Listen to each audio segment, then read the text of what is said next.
I guess what was the pantomime of the weekend with Floyd Mayweather versus Logan Paul, the exhibition battle that happened on Showtime, of course. It was an interesting one. A lot of people, we got to get them the rules set on Thursday, I think, or Wednesday or Thursday, about the no judges, the no winner or losing, etc. But you got to say, he didn't win the fight. Obviously, there was no official winners, but you got to say Logan Paul won. It's incredible, and obviously, I did see him fight KSI in the first one with the headgear in Manchester, and he has got a gas problem. He gasses out after 3-4 rounds, whether that's a muscle issue or he's a very muscular, physical specimen, you could say. He stands tall at 6'1", 6'2", so maybe he needs to trim down a little bit more. He's got that Anthony Joshua problem maybe, where he fights someone a little bit faster, a little bit smaller, got better endurance, he's going to struggle. But Floyd Mayweather is one of the greatest of all time, and there was obviously he's there to put on a show. It's more the similar to WrestleMania, you could say. He's there to put in a performance, or rather than a sporting spectacular, you could say. Because let's be honest, Floyd Mayweather could have finished that in the first round, put a stomp on, and said, "Right, Logan Paul, you don't deserve to be in there with me." But he made it go the 8 rounds. Logan Paul looked okay. For as great as he is, I don't understand the hate and disregard that we're getting from at the moment. For both Paul brothers, actually, I dislike Jake vastly. I have quite a lot of respect for Logan, especially since how he's turned himself around since the incident in 2018. I think he's grown tremendously. I think Jake Paul's coming up to that same point where Logan was back in 2018. I don't think he's lying when he said boxing saved his life. I think it has. He was in a diabolical spot when KSI called him out back in the Copper Box Arena in 2018. Or it might have been definitely 2018. But yes, anyway, Logan Paul versus Floyd Mayweather went the full 8 rounds. All in all, I say all in all, it was a good event. I thought the commentary in that main event was diabolical. I like Mauro Ranallo, of course. He's been with Showtime a long time. He does a Bellator commentary. But him and his team were very, in my opinion, were very patronising to the audience that had come from the Logan Paul side, the social media side, the YouTube side. Calling all 10-year-olds, calling them all, etc. They were just going after the social media side, which I thought was a bit unfair. They mentioned the Japan incident, I believe, or they at least mentioned that he went to Japan in 2018 on the broadcast, which I thought was very unprofessional. You don't need to bring up his backstory. You wouldn't do it with Floyd Mayweather, who doesn't have the most innocent past, you could say.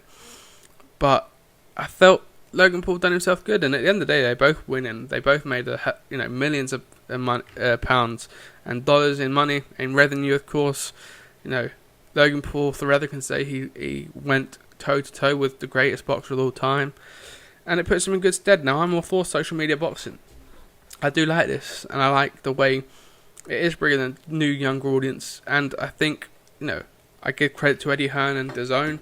They were very commending to their new audience with KSI and Logan Paul, and then putting on Jake Paul and Anderson Gibb on their productions. And Eddie Hearn gets it. Eddie Hearn really gets this new wave, and DAZN really get this new wave, and you can see how that's built up between DAZN getting the UK broadcasting deal with Matchroom.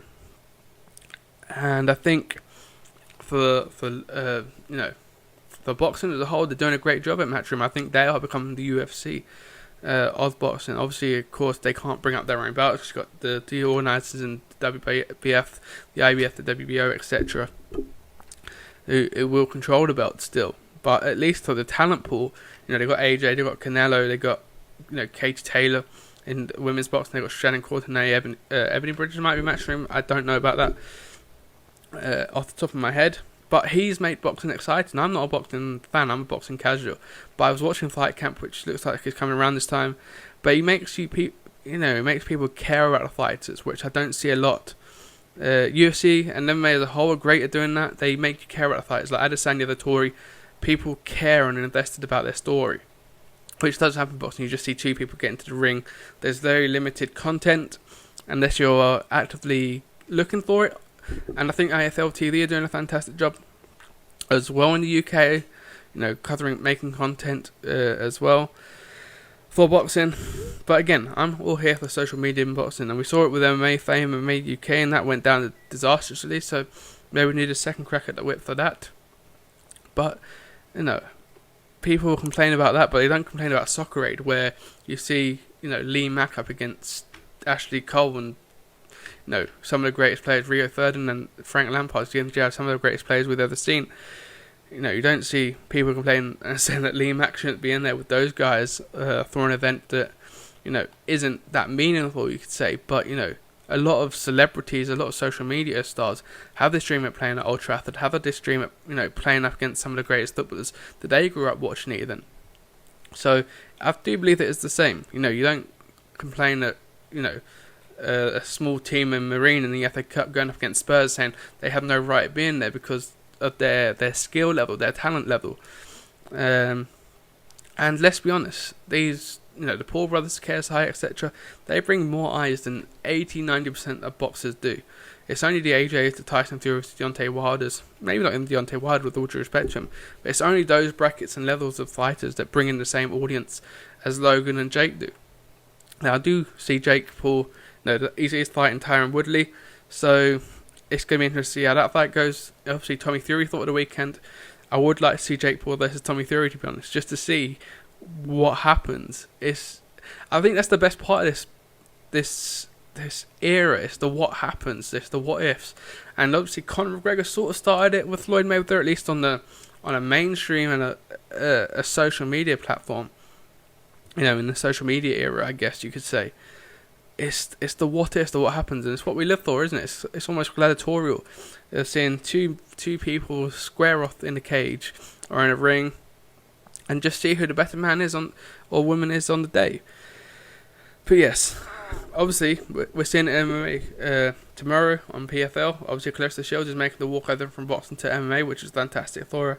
I think she's a student of combat sports at the moment. If you look at her promotion and her social media in terms of what she's doing, engaging and learning the sport. It's not like she's just going in there expecting to box fighters. She's putting in the work for the last year and a half since it was announced she was making that step over. And of course, she's having two, I guess you could call them exhibition bouts, but the showcase bouts, I guess, with PFL before going into the league system next year. So she's done the same as what the Paul brothers doing, albeit she's on a higher skill bracket already. And again, she's going to bring a huge audience with her, and I'm interested to see what she does. But yes, Floyd Mayweather, Logan Paul, it was a bit of fun, and it'd be interesting to see what happens next, especially for Logan Paul. Obviously, there was a mention of MMA in the post-fight press conference. I do think that could be his calling, really, MMA, because he does have that wrestling background. Scott Coker did say he would absolutely do business with Logan Paul, so you never know. He's got that Showtime audience. Showtime know the numbers. If they can say to Bellator, he's done 2, 3, 4, 500,000, sales. It looks like he could have done 1 million with Mayweather. I doubt it. I think it was about 650k, actually, if I remember. So that's good numbers to Bellator. So maybe Logan Paul can, get an MMA bout on him, and we see wrestling. And he's got okay striking. It might be able to carry through into MMA, especially fighting people of his size. If he's fighting at 205, might fight at 175, or they might even make a catch weight for him at 185. 185 middleweight, of course. But if he's somewhere between 185 and 205, it depends if he wants to cut and how much he has to cut, of course. But yes, all in all, a bit of fun and well deserved for Logan to capitalise on what he's grown over the past 5, 6, 7 years. He's absolutely smashing it at the moment with the podcast and everything else he seems to be putting his hand to. But saying that, I do want to see Tyron Woodley absolutely devastate Jake Paul. But yes, that's all for me. Make sure to hit the subscribe button, of course. Make sure to hit that follow and like button. Make sure to go hit us up on social media at CageChat MMA on both Twitter and Instagram. And I'll see you guys on the next video.